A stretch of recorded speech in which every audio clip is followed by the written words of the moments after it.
Bueno, buenas noches, bienvenidos a un nuevo programa de 40 minutos de responsabilidad social en la información y en la comunicación. Vamos a seguir trabajando el ODS 16, que es el que habla de paz, justicia e instituciones sólidas. Hoy tenemos un invitado realmente muy especial. Hoy está como en el ojo de la tormenta nuestro invitado. Él es ingeniero civil, se ha desempeñado en la gerencia de ingeniería de Camusi, perdón, te estaba haciendo mal tu reconto de CV. Bueno, nuestro invitado es recibido en la Universidad de Buenos Aires y a su vez ha tenido una trayectoria muy importante como interventor del ENARGAS durante los años 2007 y 2015 y recientemente ha sido coordinador de la unidad ejecutora para la construcción del gasoducto Néstor Kirchner. Estoy hablando del ingeniero Pronsato y ya le damos la bienvenida. Antonio, bienvenido a nuestro programa de responsabilidad social. Buenas noches, Lali, buenas noches a tus televidentes. Bueno, Tony, como el eje de la tormenta está centrado en el gasoducto Néstor Kirchner y en todo lo que ha pasado con las dilaciones de los trámites y demás, y esta burocracia a veces lenta que entorpece la gestión, a mí me gustaría arrancar unas cuadras antes y que nos cuentes un poco cómo ha sido tu paso por el ENARGAS, porque tuviste la responsabilidad de desarrollar parte del Plan Estratégico Territorial vinculado concretamente a la expansión de gasoductos y esa experiencia tan contrapuesta hoy a la realidad de gestión en la temática del gasoducto, nos interesa que nos la cuentes, nos la desarrolles, cómo ha sido la dinámica de trabajo, cómo has llevado adelante tu tarea. Te agradezco la pregunta y justamente hoy también me hicieron exactamente la misma pregunta a la mañana y quiero empezar diciendo que para mí fue un privilegio como profesional, como argentino, porque me terminé de realizar. Yo tenía una larga trayectoria y vengo de una larga trayectoria familiar de ingeniería, en agua y energía mi papá, y se me dio la posibilidad de hacer algo muy importante para el país como funcionario público. Y uno, en realidad, es lo que hace, no lo que dice. Ese paso por el ENARGAS, tuve, vuelvo a decirte, el privilegio de tener a Julio De Vido de jefe directo y a la misma presidenta, Cristina Fernández de Kirchner, que las indicaciones eran andá y hacé, andá y hacé, andá y hacé. Y quiero hacer una mención de ese andá y hacé. Hoy por hoy muchas veces escucho, bueno, que tenemos miedo, si hay una judicialización o si está este problema. Las obras de ingeniería y las obras para un país no tienen que ser para tibios. Cuando comenzamos la ampliación 2006-2015, estábamos en pleno proceso de la cuestión Escanca. Todos los días venían allanamientos. Te tocó asumir como al día siguiente de la salida de Fulvio Madaro. En realidad fue Fulvio Madaro, vino Pessoa y yo lo terminé reemplazando a Pessoa con el nuevo mandato de Cristina durante los 8 años. Pero quiero resaltar eso. Todo hacía pensar que todo iba a lentificarse, a que nadie iba a tomar las decisiones que son necesarias día a día, momento a momento, para realizar una obra de estos tipos. Y la verdad que acompañó todo el mundo, mi gente, Julio, la presidenta.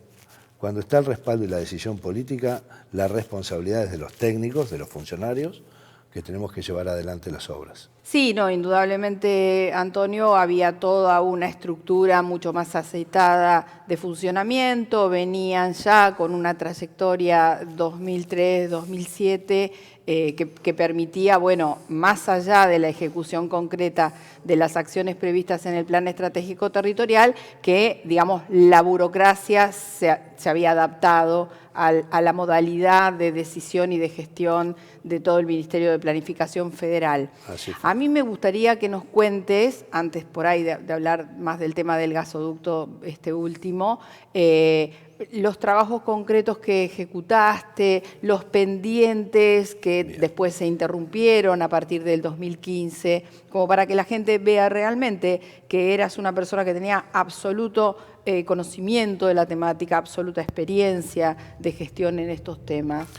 Sí, el proyecto madre era la ampliación del sistema de transporte de Argentina. Hay que recordar que allá por el 2003, 2005, en realidad sucedía al revés de lo que estaba sucediendo ahora y lo que sucedió después, que había más gas en producción que transporte. Entonces había que ampliar el sistema de transporte. Eso fue el programa de ampliación del sistema de transporte que llevó más de un 24% de aumento de capacidad. Se hicieron cuestiones básicas y trascendentales para la Argentina y para la energía de la Argentina. Por ejemplo, el cruce del Estrecho, el segundo cruce del Estrecho de Magallanes, que eso puso en valor todos los yacimientos offshore, es decir, todos los yacimientos que están en el mar y los yacimientos insulares, para poderlos pasar a la parte continental y traerlos hasta Buenos Aires, que son más de 2.000 kilómetros. Después también se hizo el Juan Azurduy, un tema que ha quedado un poco olvidado, pero en la época de gas del Estado había 2 gasoductos que pasaban como máximo 6 millones de metros cúbicos y luego tuvo un problema de integridad y llegó a pasar 1.400.000. Con el Juan Azurduy se llegaron a pasar 20 millones de metros cúbicos que servían para sostener la demanda industrial y residencial de esos años que venía en aumento. Aumentaba a razón de un 5 o 6% por año la demanda. Un país que crece es un país que necesita energía sí o sí, sí o sí. Y si hay algo que también nos ha demostrado este lamentable hecho de la guerra, es que la verdadera soberanía de un país pasa por la energía y los alimentos. Y lo demás, la bandera, el himno es extraordinario, a mí me gusta mucho, pero esos son los verdaderos pilares y qué decisiones toma uno sobre ello. Esa ampliación fueron casi 3.000 kilómetros de gasoducto. Se instalaron más de 20 plantas compresoras y luego se comenzó con el GENEA, el gasoducto del noreste argentino. Esa era una deuda que había de más de 50 años con justamente el noreste en la parte de energía. Una parte, creo, Julio la hizo con la parte eléctrica y después nos tocaba ese gasoducto, que también fue vilipendiado inicialmente, si hacía falta, no hacía falta, y me hacía acordar aquellas crónicas del año 42, allá de General Perón, cuando se hizo el gasoducto General Perón, que la anécdota fue que también se dijo, vaya y haga, se le dijo al entonces director de Gas del Estado, el ingeniero Canessa, y con la particularidad que lo tuvo que construir de atrás para adelante, es decir, de Buenos Aires a Comodoro Rivadavia, porque de esa manera no se lo iban a parar. Esto mismo sucedió con el GENEA y la decisión y la enjundia de todo el gobierno, como vos decís, donde estaban las cuestiones claras. Y esto también me gustaría aclararlo, porque si no le echamos mucho la culpa a las cuestiones de las rencillas personales. Yo voy a comentar un tema clarito, personal y de público. Yo con el ingeniero Cameron, que era el secretario de Energía, yo me llevaba muy bien, perdón. Con colaboradores de él, técnicos, yo no me llevaba tan bien. Es más, con algunos, lamentablemente, nos juntábamos todos los días. Claro. Esto a mí me lo enseñó Julio y una vez se lo escuché a Néstor. La política y estas obras, una vez que está la decisión, no son para los amigos. Claro. No hay amigos. Un tema que, perdona que me extienda quizás en esto, pero me ha resultado muy movilizante todos estos días, porque hice esta rememoranza. Cuando ahora se me pregunta si recibí alguna indicación para dejar afuera algún proveedor o contratista o para incluirlo, siempre hice mención de este ejemplo. Cuando me hice cargo del Energas estaba ya la licitación en marcha del segundo cruce del Estrecho. Se abrió la licitación y las cuestiones técnicas no nos conformaban. En esas ofertas estaba Odebrecht, que estaba en el pináculo del mundo, y estaba una empresa italiana con electroingeniería. Todo el mundo siempre ha tenido sospecha. Yo la di de baja. Claro. No tuve una sola llamada de nadie. Y la única llamada que tuve después, tiempo después, de Julio, que era mi jefe directo, era hacerlo rápido. Claro. Y se hizo rápido. Después se volvió a licitar, se cruzó en un mes el cruce del Estrecho y contratamos a la empresa número 1 del mundo, que era Allseas. Jamás hubo una influencia de nada. La única indicación era andar y hacerlo bien.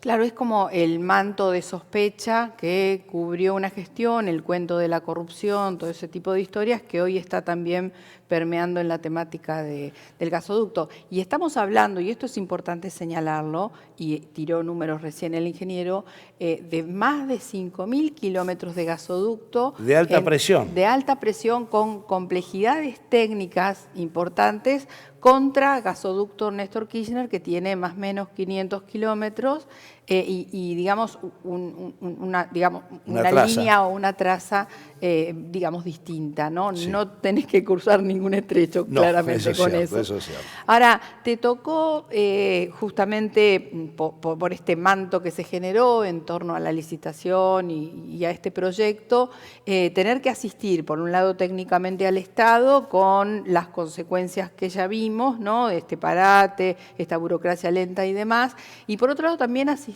técnicamente al Poder Judicial, porque fuiste citado el lunes a dar explicaciones técnicas, funcionaste como un testigo perito de esta causa. Sabemos que este mismo juez, la justicia, ha estado investigando otros temas vinculados a gasoductos, gestión 2003-2015, han tenido indudablemente presiones del Poder Real para que esto pase. Acá estamos hablando de un decreto de necesidad y urgencia dictado por el presidente que tendría que haber tenido ejecución inmediata a partir de esa decisión. Yo voy a referenciar cortito, pero este mismo juez ha procesado a Julio De Vido por haber reglamentado un decreto del presidente Kirchner vinculado a la ampliación de los gasoductos. Más allá de la distinta vara, y me permití hacer este paréntesis, ¿cómo ves vos que va a proceder la justicia con la asistencia técnica que diste? Porque acá pueden pasar dos cosas, o no hay hecho a investigar porque hubo absoluta transparencia en todo lo que se hizo más allá de la lentitud, o puede haber un involucramiento directo del Poder Judicial en la ejecución de esta obra, como ya ocurrió en su momento con el Acumar y la remediación del riachuelo. ¿Qué pudiste percibir? ¿Cuál sería más o menos tu idea de lo que podría pasar a futuro con esto? Mira, yo particularmente soy lego en la materia de justicia y soy muy respetuoso de otras profesiones. Pero déjame decirte lo siguiente. En esta cuestión de esta famosa denuncia, la verdad es que habría que denunciar a la ley de gravedad, habría que denunciar a las normas de seguridad. Esto mismo le expliqué al juez, el juez se centró en 3 preguntas. Él mismo me tomó la declaración. Bien. El tema del gasoducto, la parte técnica, por qué había renunciado y si había recibido algún tipo de presión o alguna cuestión indebida. Perdón. Con respecto a cómo el tema del gasoducto, la parte técnica, le dije a él, te digo a vos, le digo a todos los oyentes. Cuando uno decide, alguien decide, ir del punto A al punto B y llevar una cantidad de metros cúbicos días, en este caso era 40 millones de metros cúbicos días, ya no hay más grados de libertad. Claro. ¿Por qué? Porque el diámetro y la presión la definen una fórmula físico-matemática, que es la conducción de gas en cañerías. Y una vez que está definido eso, uno toma la norma de seguridad y define, está definida en la norma, la calidad del acero y el espesor. Se terminó. Nada más. Se terminó. Con lo cual eso no debería... Algo que tuvo demasiada discusión también por desconocimiento, ¿no? Bueno, diámetro y espesor han sido... Bueno, eso venía a la segunda contestación que también o como ejemplo. Eso no tiene discusión y está en los libros. No hay direccionamiento ni físico, ni químico, ni en tiempo para una empresa en particular u otra. Es totalmente transparente. Y no solamente ahora, porque si vemos la historia de las licitaciones públicas y privadas de gasoductos de alta presión, siempre fueron las mismas. Claro. Más aún, actualmente los productores, YPF, está contratando... un oleoducto, claro. Cañería, cañería porque es un tema de seguridad y un tema ingenieril. Claro. No es discutible. Pero lo que vos comentás fue un ejemplo que di por el segundo tema. El segundo tema que me decía por qué se fue, dije sí, porque las cosas se habían puesto muy lentas a partir de un momento, no se tomaban las decisiones que se tenían que tomar para llevar adelante un proyecto en los tiempos que el país... No se sentaban todos en una misma mesa a tratar el tema para decidir. Nadie. Y esto necesita a todos adentro. Inclusive al señor juez le dije, necesitamos hasta la justicia adentro. Claro. Los permisos de paso, Claro. que es para pasar por los campos privados, uno se puede poner de acuerdo con el propietario, pero si no se pone de acuerdo con el propietario, como esto es un servicio público, tiene que ir a los permisos de paso de los jueces. Si un juez lo demora un mes... Ya está, estás demorando un mes la obra. Pero aparte cuando se demora una obra, se interrumpe el proceso efectivo y óptimo, y entonces hay que o cambiar la obra de lugar, seguir... Trae unos problemas infinitos. Hasta gastos improductivos. Al margen de la parte económica. Haber, claro. Al margen. Es tener una línea de producción y pararla. Sí, lo operativo se interrumpe. Y es muy complejo parar esto. Bueno, entonces yo le decía al señor juez, el claro ejemplo es lo que pasó con el exministro Culfas y su gente técnica. Yo entiendo legítimo que alguien, y no teniendo todos los conocimientos, diga cómo es el espesor, cómo es la cañería, cómo es el diámetro, lo que fuera. ¿Cómo no se juntó con nosotros? Claro. Pero, y no digo con Jerez, que Jerez me merece el mayor de los respetos, es más, aprovecho para decir que yo tengo un gran aprecio personal por él, y lo mantengo. Tendría que haber venido con nosotros, con los técnicos. Se sentaba con nosotros, con un pizarrón, 15 minutos se terminaba cualquier duda, cualquier discusión de la parte técnica. Y ahí se entró todo el problema. Claro. Fijémonos lo que hizo una descoordinación. Y la descoordinación es de todos, de todos. No es culpa de Agustín, no es culpa de fulano y de mengano. Vos hiciste mención claramente de un DNU. Vos sos abogada. ¿Hay un instrumento más fuerte que un DNU en una indicación política para decir, hago esto? Sí, no. Por necesidad, urgencia. Y si espigamos y leemos lo que dice el DNU, se centra en dos pilares. Uno, dice, la Argentina se está desangrando. Sí, desabastecimiento. Nos estamos desangrando económica. Este gasoducto va a traer una cuestión fundacional para la economía argentina, que después la podemos discutir, pero primero hay que hacerlo. Y lo segundo es que dice, cualquier demora, sin distinguir si es justificado o no, puede traer riesgo de abastecimiento. Claro. ¿Qué más necesitamos? Sí. Es una indicación, ojalá en la época que estaba con Julio yo hubiera tenido un DNU. Un DNU, claro. Si hubiera tenido un DNU, es más, casi hasta no lo hubiera escuchado a Julio. Claro. No, porque aparte el DNU ya te imponía tener plazos concretos, tener una planificación cierta. Mirá, eso es lo que lamentablemente... Mirá lo que estás diciendo más interesante. Nadie se ha preguntado, o por qué no nos preguntamos, si la construcción de este gasoducto tiene que tener un camino crítico acorde al camino crítico de inversión de los productores. ¿Nos juntamos con los productores? Claro. Porque la inversión que tengan que hacer ellos tiene que caer en justo tiempo para producir el gas cuando terminemos el gasoducto. Exacto. Si no terminamos un gasoducto y está vacío, ¿de qué sirve? Nada. Y algo peor, podrían ellos tener el gas ya en superficie y no tener el gasoducto.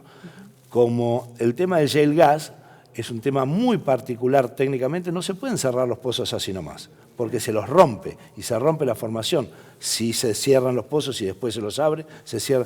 Así que eso tiene que estar todo acompasado. El cruce del estrecho, yo recibí indicación de Julio, una de las pocas indicaciones que recibí de Julio, más allá de vaya y haga, fue con el cruce del estrecho llamar a todos los productores. ¿Por qué? ¿Cuáles eran los tiempos de provisión del fluido? Lo mismo. Claro. O sea, hacíamos el caño y el gas no estaba, no servía de nada. Claro. Si ellos sacaban el gas y no tenían dónde gas, inyectarlo, lo tenían que ir a cerrar con buzos. Claro. Se tiene que ir a cerrar. Bueno, es más, hasta los productores, fíjense, hasta los productores colaboraron e invirtieron, y creo que fue en ese entonces uno de los mejores negocios que hicieron, porque invirtieron, se les pagó hasta el último centavo con los bonos, los BRD del Banco Nación, perdón, de Nación Fideicomiso. Así se trabaja, así se trabaja. Y no acá, en cualquier lado, en cualquier momento. Y yo no tenía amigos en los productores, ni tenía amigos de este, no importa. Lo que hablamos de las rencillas, esas hasta una soncera. Cuando hay una indicación Sí, cuando política, hay una planificación cierta, indicación y planificación. La planificación es hasta en tu casa, ¿no? Fundamental, Cuando sí. vos vas al supermercado, creo que Sí, llevas llevas la lista. Yo llevo si voy la- al supermercado, yo llevo sin la lista, Sí. hago una macana. Sí, sí, Se la sí, pido a mi mujer y mi mujer... Si no hago una macana... Eso es hacer la lista de lo que hay que Es hacer. el camino crítico. Exacto, exacto. Hago esto primero, esto segundo, esto tercero. Esto lo enseñan en la facultad, ¿eh? Sí, sí, Está en los sí, libros, no sí, es una invención de alguien. Y después es la decisión, la enjundia. Cuando uno tiene la decisión y le dan la orden, no es para tibios. Hay que ejecutarlo. Tony, yo te cambio un poco de tema porque hemos hablado también muchas veces, quizás fuera de cámara también, del tema de la exportación de gas. Yo tengo criterio formado y sé que en la época en que te tocó ser interventor del Enargas, uno de los temas más candentes era justamente volúmenes de gas que se exportaban concretamente a Chile y que hubo que parar por esto del crecimiento del país, el mayor desarrollo y la mayor demanda. Y quiero que nos cuentes esa experiencia, porque yo tuve posibilidades de bucear ayer en la página del Enargas y estoy viendo que desde febrero no están informando qué volúmenes de gas se exportan ni a Chile, ni a Uruguay, ni a Brasil. Y concretamente en el periodo de tu gestión hubo volúmenes excesivos de exportación de gas a Chile con valores que tampoco le... No era de mi gestión, eso fue antes de mi gestión, que antes. justamente creo que Julio y Néstor frenaron esa exportación por demás extraña porque se vendía a $1 o $2 de frontera y después se vendía a los chilenos a $21 por millón de BTU, siendo las empresas que estaban vinculadas Las de un lado y del mismas, lado. claro. Las mismas. O sea, pero para el país no era ningún negocio. No Más allá de que no es negocio vender recursos naturales o exportar eso es cierto. gas. Pero es muy interesante tu pregunta y la verdad que es para un debate y una planificación. Esta sí que es una planificación. Es el debate, nos ponemos de acuerdo en algo y después la planificación tiene que ser compleja. ¿Por qué? Acá hay cuestiones físicas, de soberanía, políticas y obviamente económicas. ¿Por qué digo físicas? En los yacimientos, en ese entonces eran los yacimientos de gas convencional. Sí. El gas convencional se saca y se extrae con unos procedimientos técnicos, ingenieriles y químicos totalmente probados y resueltos. ¿A qué me refiero? Más de una vez se permitía, y de hecho en la Argentina sucedía, que en el verano había que cerrar pozos porque no teníamos demanda.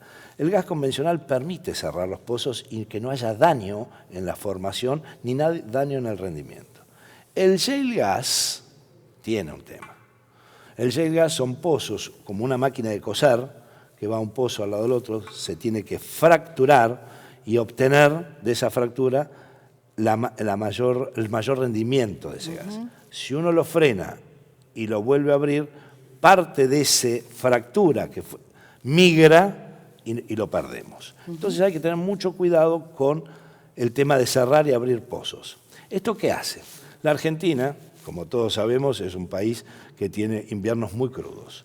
La demanda de los residenciales estaba en nuestra época, residenciales interrumpibles, entre 90 y 100 millones de metros cúbicos. Es una demanda que es un pico muy pronunciado. En verano es de 14, o sea, pasa a 90. ¿Qué deberemos hacer? Y bueno, si nosotros queremos abastecer el pico, tenemos que tener una producción por lo menos de 100 y algo. Ahora, cuando no tenemos esa demanda, ¿qué debemos hacer? Ahí viene el debate y el dilema a resolver. ¿Exportamos la materia prima para no cerrar los pozos? Y la respuesta podría ser sí. O armamos un sistema que produzca algo en el verano, que no lo produzca en el invierno, y que eso se pueda inclusive ser una materia elaborada para exportar. Se me ocurre, por ejemplo, pero esto es simplemente para figurarnos. Podríamos tener fábricas como Profértil, habrá que ver después económicamente la rentabilidad, que produzcan en el verano. Claro. fertilizante. Claro, Y entonces, sistemas contracíclicos. claro, sería. contracíclicos. De manera tal, el productor lo que necesita es un ladrillo, lo que nosotros llamamos un ladrillo de demanda. Este ladrillo de demanda la podemos formar, planificar y aceptar. Yo creo que decir no vamos a exportar nada es una equivocación. Y decir vamos a exportar todo es otra equivocación. Obviamente, y ahí coincido con todos los discursos y las intenciones políticas, el trabajo argentino es el primero, obviamente. El desarrollo de la producción nacional. Obviamente, desarrollar industria pesada, cambiar gas por fertilizante, cambiar gas por metanol, poderlo usar y exportar el metanol. Claro, con valor agregado. Claro. Bueno, eso merece la planificación. También. Más aún, no estaría tan mal tampoco exportar a los países vecinos, porque de alguna manera, y entiéndase bien, estaríamos aportando a la región para que se abastezca de nuestra energía en vez de una energía que venga de Qatar, de Trinidad Tobago. ¿Eso estaría bien o estaría mal? No. Y si la región nos ponemos de acuerdo, creo que sería un desarrollo para toda la región. Claro. Recordar, otra cosa hubiera sido, ¿no? Con ese famoso sueño que me hubiera encantado estar, en aquel famoso proyecto del gasoducto de Venezuela hasta Argentina. Uno de los piropos más lindos que escuché en mi vida, me lo dijo tu marido. No a mí, sino a otra persona. Le dijo, si Pronsato hubiera estado en ese momento, el gasoducto lo hubiéramos hecho. Claro. Y yo, bueno... Y eso hubiese sido un desarrollo importante de la patria grande, de todo, desde Venezuela hasta la pasando Argentina, por Brasil, la cuenca del Orinoco, sí. Claro que sí. Entonces, aparte, empezaba cada uno de los países a hacer su aporte de tecnología para a distribuir el desarrollo productivo en cada una de las zonas. Totalmente, y eso se tiene que debatir, porque si no entramos en el fanatismo. Sí, todo Boca... Todo River, no, es como que yo no hubiera gritado un gol del Pipita Higuaín en la final contra Alemania en el Maracaná, porque era de River. Yeah. No, y lo mismo está sucediendo con este gasoducto. Claro. Este gasoducto tiene que llamarse de Integración Argentina Néstor Kirchner. Claro. Todos adentro. Sí, claro. Todos adentro. Claro. Es buena esa, es buena.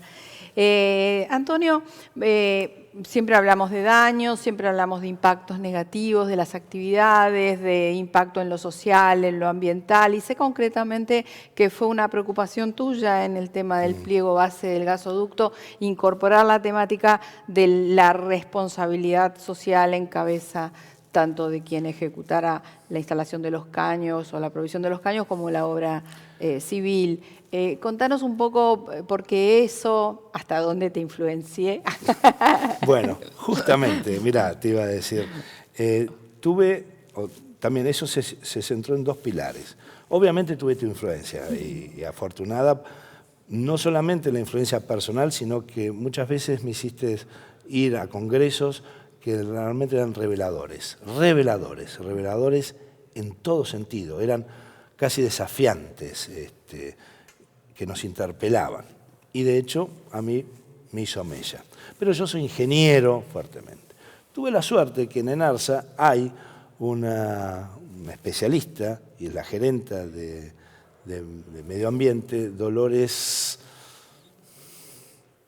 me olvido el apellido. Ya nos acordamos. Perdón, no le estoy haciendo justicia, pero esta profesional tiene muy incorporado el tema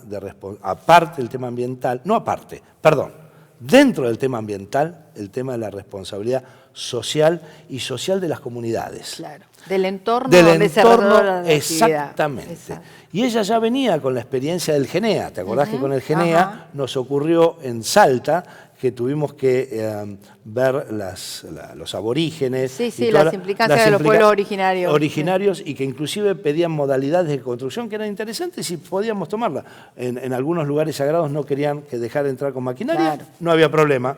Podíamos hacerlo a pico y pala, como se hizo alguna vez. Y el desarrollo, protegiendo los intereses de todos, se podía hacer. Esta chica, junto con vos, con tu influencia, fue la que produjo en los pliegos de construcción, sobre todo, no un párrafo, un capítulo aparte de la implicancia y la responsabilidad de lo que debían hacer o lo que deberán hacer los contratistas que salgan adjudicados con respecto específicamente a esto.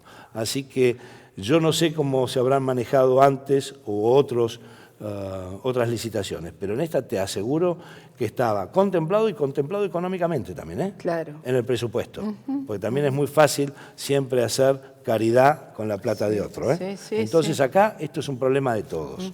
Si hay que hacer algo, se tiene que hacer, se tiene que controlar de cara al sol sin ningún problema y para que la responsabilidad social sea de nuevo un hecho, no una palabra. Uno es lo que hace, no lo que dice. Claro, planteo estratégico, metodológico y presupuestario, que es la forma de construir Y que se haga. acciones responsables Y que poder se haga. verificar Y que se se haga. cumpla. Bien. Porque después de la planificación se tiene que hacer. Bien, perfecto, Tony.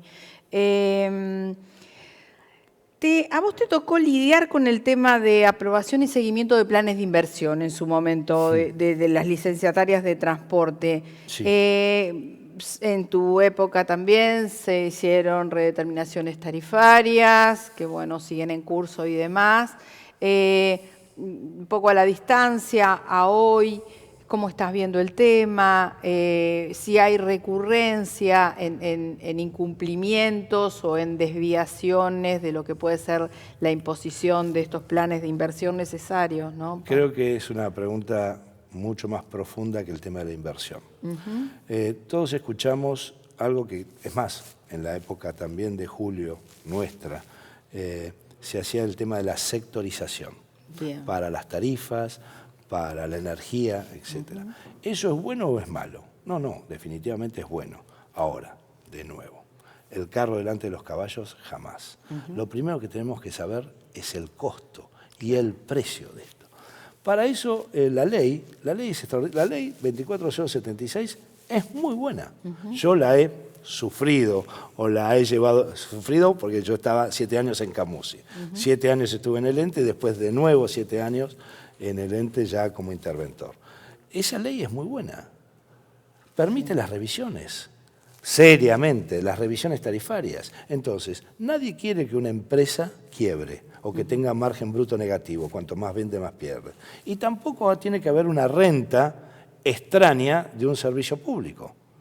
Sí, claro. Entonces, perdimos nosotros, y yo eso sí me hago cargo, perdimos la oportunidad de hacer una revisión tarifaria. Me hubiera encantado hacer yo, con todo mi equipo, una revisión tarifaria. No importa las circunstancias, mi culpa, tu culpa, no lo hicimos. Después vino la revisión tarifaria que hizo el gobierno de Macri. Creo que ya está todavía en la justicia y la verdad podría hablar largamente de eso. ¿Por qué? Porque en nuestro gobierno, que empezó con este tema con Néstor Kirchner y después siguió con Cristina, se hicieron las actas acuerdo, Claro. las actas acuerdo de renegociación. Y de nuevo, las actas acuerdo de renegociación eran muy buenas, un instrumento muy bueno. Ahora, ¿un cuchillo es bueno o es malo? No, Y depende cómo lo usás. Sí, ¿para qué? Depende. No lo mismo contar una zanahoria que otra. Y depende cómo lo usás. Podés herir a alguien o podés alimentarte. Un destornillador es bueno y es malo. Y bueno, no sé, depende para qué lo usás. Las actas acuerdo, clarito era lo que había que hacer. La revisión tarifaria, clarito daba una herramienta para hacer.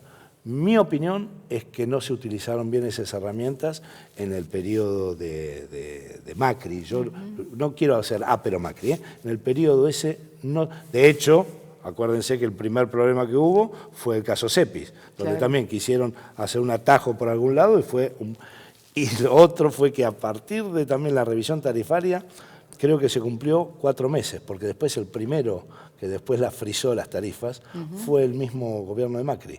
Eso significa que no estaban bien hechas. Claro. Porque si están bien hechas y son justas y razonables y asequibles, que este término es muy importante, porque no es accesible, la accesibilidad es física, la asequibilidad es física, económica y de nuevo, la energía es un bien para todo el país, para todos nosotros, es un derecho y es la soberanía. Si establecemos bien los precios de la energía, los costos de la energía, no debería haber problema. Claro. Actualmente se está haciendo, la verdad que no sé, no estoy justo en ese métier hoy. Pero lo único mensaje que digo es, todos los espacios vacíos tienden a ocuparse. Y el problema es cómo se ocupan. Claro. Entonces, si tenemos ahora una indicación de revisar las tarifas, etcétera, las debemos revisar, para el bien de todos, de las empresas y de nosotros. Nadie quiere echar a las empresas, nadie quiere solamente un sistema estatal único. Al César lo que es del César y a Dios lo que es de Dios. El Estado tiene que ser rector, tiene que ser regulador, tiene que regular los mercados, obviamente. Y las empresas están para ganar dinero y ser eficientes.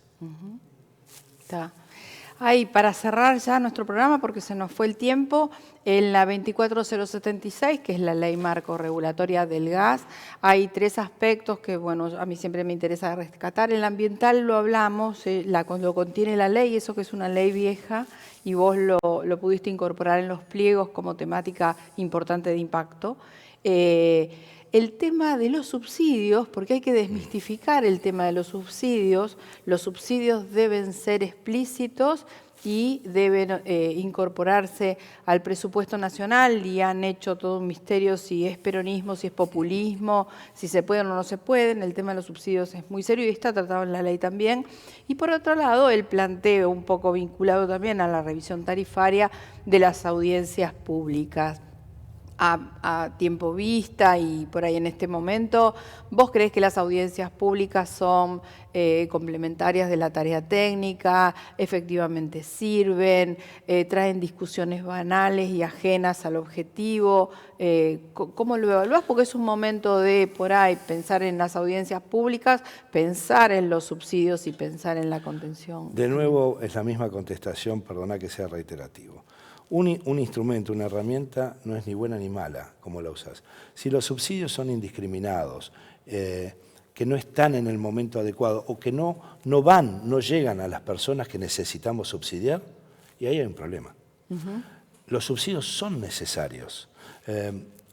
La energía subsidiada puede ser motor de la producción en la Argentina. De hecho, lo fue, y para promover. Déjame que te haga después un comentario del 2011, que lo pueden buscar en YouTube. Pero quiero seguir con las audiencias públicas. Las audiencias públicas, de nuevo, no son ni buenas ni malas. Si se usan mal, van a ser inocuas. Si se usan bien, deben ser muy productivas. Y yo creo que la participación social, la participación de todos es necesaria. En una época el ente designaba una cierta cantidad de profesionales para que sean defensor del pueblo, técnicos. Y ellos se apartaban, estaban 4 meses en oficinas separadas de todos nosotros. Y no era un acto teatral, era realmente una investigación para saber si eran justas y razonables, si los precios de invierno y de verano respondían realmente a inversiones. Es necesario. Ahora usémosla bien. Respecto de lo de los subsidios, déjame decirte una cosa. En el 2011 hubo un acto donde estuvo Julio, Cristina, creo que era el de la Unión Industrial, que ella habló justamente que había récord de embolsado de cemento en la Argentina de Loma Negra. Loma Negra en ese momento ya había sido vendida a Camargo Correa. Había superado la producción de Brasil. ¿Por qué? La energía, el gas acá, estaba 5 veces más barata que la de Brasil. Claro. Y entonces acá se producía más cemento, se embolsaba más cemento. De nuevo, es una herramienta, el subsidio es una herramienta bien dirigida. Para promover. Para promover y para también asistir a aquello. Sí, promover consumo todo. O promover. Y promover consumo. Bienestar. Bien.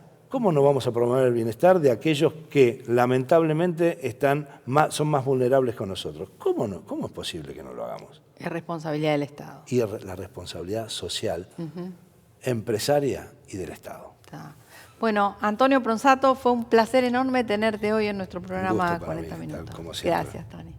Si querés acceder a los mejores contenidos, entrevistas, informes y novedades sobre responsabilidad social, conectate a www.responsabilidadsocial.tv. Este año, formate en responsabilidad social.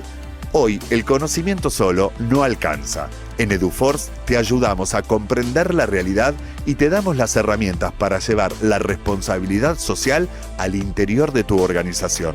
Desde un proyecto hasta una estrategia integral, te enseñamos a diseñarlos, ejecutarlos y a medir y comunicar los resultados.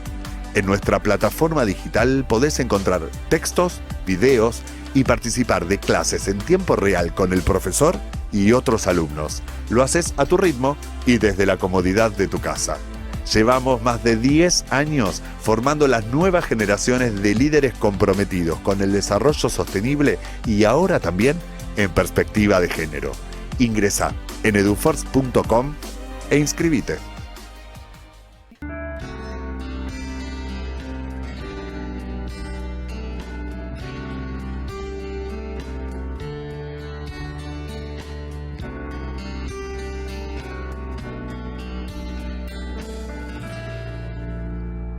El tiempo fue pasando y nos fuimos conociendo, amabas y sufrías.